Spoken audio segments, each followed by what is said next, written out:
Sou peregrino aqui, em terra estranha estou, no reino. Bem-vindo ao podcast Estrangeiros e Peregrinos. A mensagem de hoje será apresentada por Dennis Allen.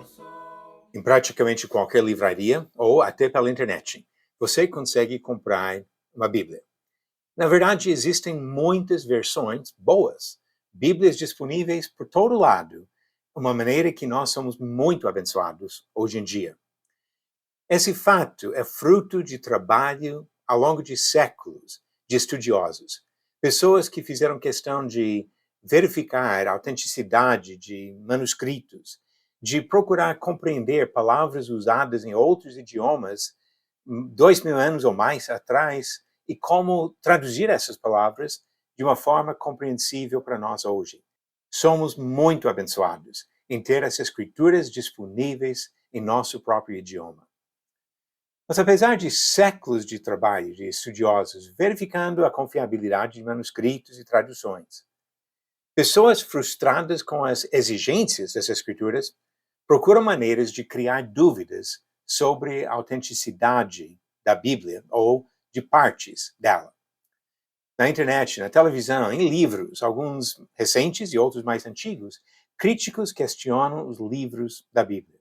E muitos sugerem que livros foram tirados da Bíblia, frequentemente culpando a Igreja Católica por meio de teorias de conspiração.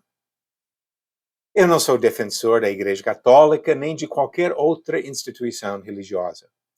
Mas tais afirmações de livros tirados da Bíblia já foram respondidas com evidências e explicações sólidas ao longo dos séculos. Continuam circulando pelos mesmos motivos que notícias que chamamos de fake news circulam na mídia social. Pessoas têm a liberdade de acreditar e afirmar o que quiserem, mesmo mentiras.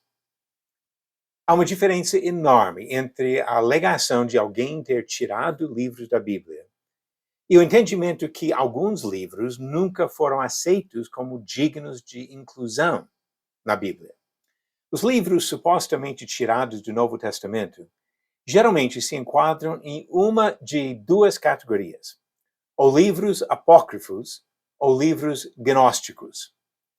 Livros apócrifos apresentam outras versões do Evangelho, escritas ou por diversão, ou para mudar o conceito de Jesus, como foi apresentado pelos apóstolos e outros cristãos fiéis.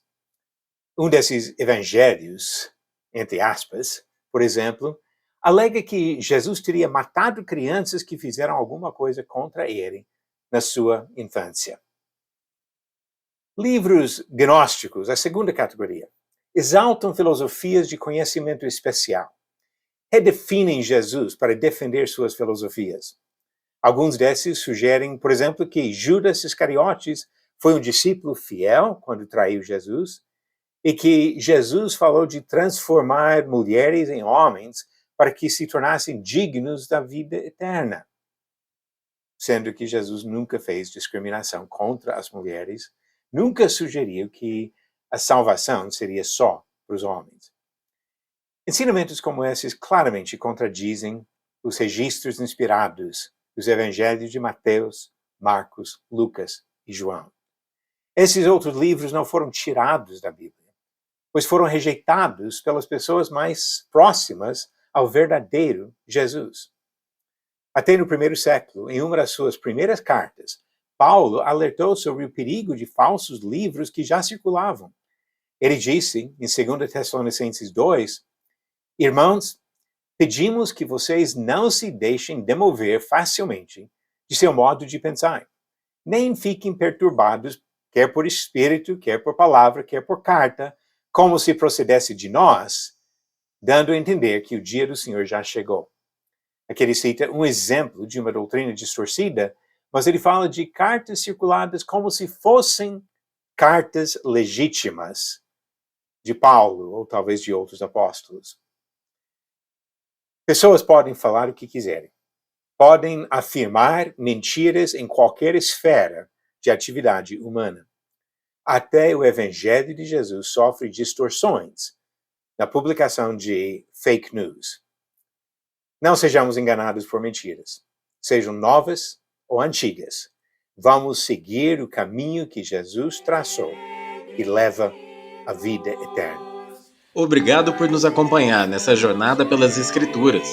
Volte amanhã para ouvir mais uma mensagem do podcast Estrangeiros e Peregrinos.